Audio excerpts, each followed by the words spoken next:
even in the case where a single individual or single firm owns the entire supply of, or the entire input, specific necessary input of a good, like let's say all the diamond mines are owned by one person, okay? Or, for example, where you have an individual such as Muhammad Ali, who owns very specific boxing skills. Okay, just take him as an example. In that case, there's still competition. Okay, for example, very recently, two new technological techniques or two new technological methods have been developed that will allow the production of perfect diamonds. Okay, I'm not talking about zircon. I'm talking about perfect diamonds. These diamonds are actually too perfect. They're flawless. And even skilled gem appraisers cannot tell the difference between real diamonds. These are real diamonds. It's just that they're highly pressurized, and they're turned into the raw material is turned into diamonds within a couple of days. Okay. I saw something on 60 Minutes about 2 years ago on this, and I saw an article in the Wall Street Journal. Now, I don't know what has happened with that market, but certainly you have if there's high profits in producing gem quality diamonds, you're going to have people trying to come up with new technological methods to undercut that. So there's going to be potential competition restraining the price that even the monopolist of a diamond mine, which we do not have, okay. De Beers comes close, but I think they only dominate about 80% of the gem quality diamonds. Okay, the Russians are always underselling them. By the way, the diamond the owners of diamond mines and the De Beers have struck back by saying, well, you know, it's not genuine, and a woman wants a genuine diamond for, you know, as evidence of you know, commitment and so on. But, you know, hey, if this diamond is perfect, you can't tell the difference. I don't see the problem. You know, come on, come on, babe, get off it. You know, okay. Also, what Rothbard points out is, in the case where an individual has, and all of us as individuals have complete monopoly over our own specific skills. Let's say somebody like Muhammad Ali. Okay, he's marketed for Muhammad Ali's boxing matches. Let's say Muhammad Ali could box at his peak. He could have boxed every month. Okay, so let's say he boxed 12. His quantity of his fights per year could be 12. Okay, and he would earn $500,000 for each fight. Okay.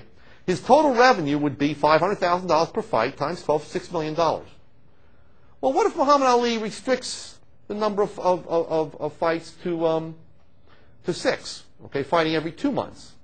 All right. Well, then his total revenue would rise to $12 million. But he's so much in demand. There's such an inelastic demand to see him fight at his peak. He could fight and he was fighting very, very infrequently. He could fight twice a year and earn $10 million per fight, and increase his total revenue even more. Okay? Now, you might call that a restriction of supply, but what Rothbard points out very shrewdly or insightfully is this. He's not only restricting supply, he's also doing what? He's enjoying more leisure. Okay? Everybody wants more leisure and more money. Okay? So, as Walter Block in an article on this points out, you don't know if in restricting supply he's doing so to obtain a higher price, or he's doing so to obtain more leisure. And in fact, if you can do both at the same time, you're getting more consumer goods. Okay. All right. Now what? All right. So this is you know, a critique of. Now Mises never pushed it this far, but William H. Hutt actually pushed it to the point where he said, yes, you know, boxers. Great free market economist, except on monopoly theory, he was sort of. Excuse me. Shut that off. Somebody from New York. That's bad news. That's my university. Okay. So Yeah, actually, William H. Hunt somewhere says that yes, it is true. You could have consumers being hurt by the withholding of boxing services by a boxer, and that yes, in theory, that he should be forced to increase his output. Okay, so, that really results in slavery. Finally, what does Rothbard think about monopoly? When can monopoly come about? Well, we have a very interesting real-world example here. The numbers aren't accurate. The numbers are only hypothetical. But in 1981, the U.S. Auto industry was losing a lot of money. And because of the influx of compact and subcompact Japanese cars, the U.S. auto companies had not yet adjusted to the higher price to the higher price of gasoline, and they were still producing large gas guzzling cars. So what happened was, instead of trying to compete, with the Japanese, they went to government, to the Reagan administration in this particular case, and what they did was they asked for the implementation of VERs. Okay, does anyone know what they are? Voluntary export restraints, which means that the Reagan administration officials went to the Japanese government and said, basically blackmailed them. If you don't voluntarily restrict the number of automobiles you're exporting to the U.S. to about 1.6 million per year instead of 2 million, well, we can't help it then if Congress imposes even tighter quotas and restricts imports even more. So this is the voluntary export restraints. Okay, now, here's where true monopoly comes in. Okay, with the unimpeded importation of Japanese cars, demand curve is D2, which means this: if at $10,000, Ford is producing 100,000 and selling 100,000 units of the Ford Taurus per year, and they're losing money at $10,000. Okay, which they were doing. They lost a lot of money during those first few years. I think in total, the Ford GM price lost something like $5 billion. In any case, let's say they try to raise their price to $12,000, which will allow them to fully cover their costs and give them a profit. If they did that, their demand curve is highly elastic because of the competition from similarly priced Japanese automobiles. So what you get then is a lower total revenue.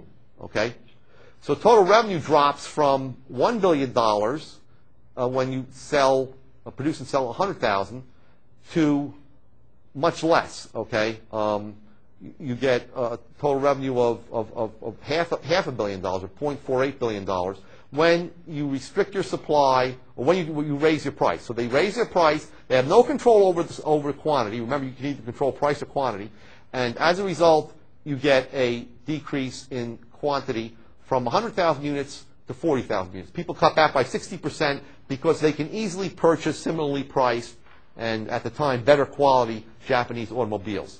So it's not in the interest of Ford, because of the highly elastic demand curve, to raise its price to $12,000. Now, after you've gone to the Reagan administration and voluntary export restraints are put in place, Japanese cars rise in price by something like $2,500 during that period of time. Okay, and so now they're priced above American cars. What happens then to the demand curve for American cars? The demand curve is coercively changed in shape because through coercion, through legal coercion, sales and purchases between Japanese automakers and U.S. consumers are impeded. So U.S. potential purchases of new cars are no longer able to turn to purchase of Japanese automobiles at these lower prices. So what they do is, when price goes from $10,000 to $12,000, they don't cut back by 60%. They cut back by 5%. They cut back from 100,000 to 95,000 per year. And what happens to their total revenue? Total revenue rises from $1 billion to $1.14 billion. Okay, so this is a true monopoly price. It's not a free market price. Okay, it doesn't arise on the free market. It arises as a result of a coercive change in the demand curve. Okay? That's brought about by a government prohibition or restriction on competition. In this case, competition from abroad.